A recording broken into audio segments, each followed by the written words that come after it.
Hi Honey's, welcome to honeybee kitchens.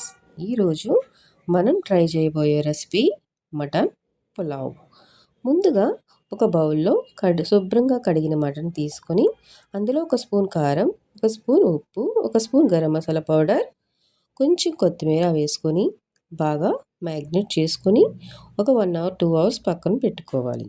ఇప్పుడు వేరొక బౌల్లో ఒక కప్ బాస్మతి రైస్ బియ్యం తీసుకొని అందులో వాటర్ వేసి బాగా కడిగి ఒక 1 అవర్ పాటు పక్కన ఉంచుకోవాలి. ఇప్పుడు మటన్ పులావ్ ఎలా తయారు చేయాలో చూద్దాం. స్టవ్ మీద కుక్కర్ పెట్టి అందులో ఒక స్పూన్ నెయ్యి, కొంచెం ఆయిల్ వేసుకొని హోల్ గరం మసాలా సామాన్లు వేసుకొని వాటిని బాగా ఫ్రై చేసుకోవాలి. ఇప్పుడు మనం ముందుగా కట్ చేసి ఉంచుకున్న ఆనియన్స్, పచ్చిమిర్చి కూడా వేసుకోవాలి. ఇలా వేసుకున్న ఆనియన్స్ని బాగా వేయించుకోవాలి. ఆనియన్స్ బ్రౌన్ కలర్ వచ్చే వరకు వేయించుకుంటే టేస్ట్ బాగుంటుంది. ఆనియన్స్ బ్రౌన్ కలర్ వచ్చాక ఒక స్పూన్ అల్లం వెల్లుల్లి పేస్ట్ కూడా వేసుకోవాలి. అల్లం వెల్లుల్లి పేస్ట్ వేసి పచ్చివాసన పోయే వరకు బాగా వేయించుకోవాలి.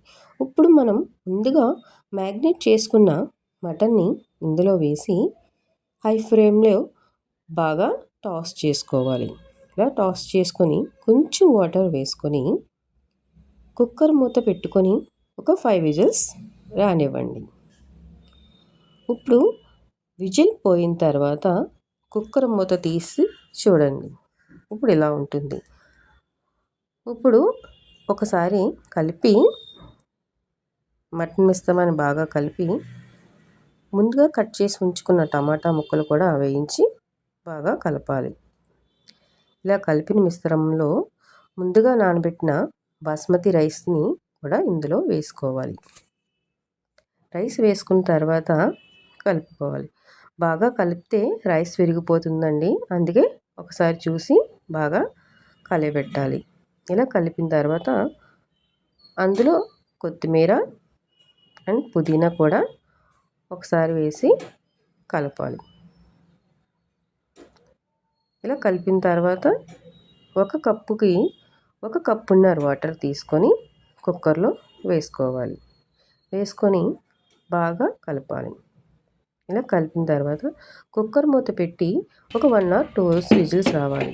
ఇప్పుడు విజిల్ పోయిన తర్వాత కుక్కర్ మూత తీసి చూస్తే పర్ఫెక్ట్ మటన్ పులావ్ రెడీ. దీన్ని ఒక బౌల్లోకి తీసుకొని సర్వ్ చేసుకుంటే ఈజీగా కుక్కర్లో రెడీ అయిపోయే మటన్ పులావ్ రెడీ. ఇలాంటి మరిన్ని వీడియోస్ కోసం నా ఛానల్ సబ్స్క్రైబ్ చేయండి, లైక్ చేయండి. మీరు చేసే లైక్స్ మరింతమందికి రీచ్ అవుతాయి. Thank you.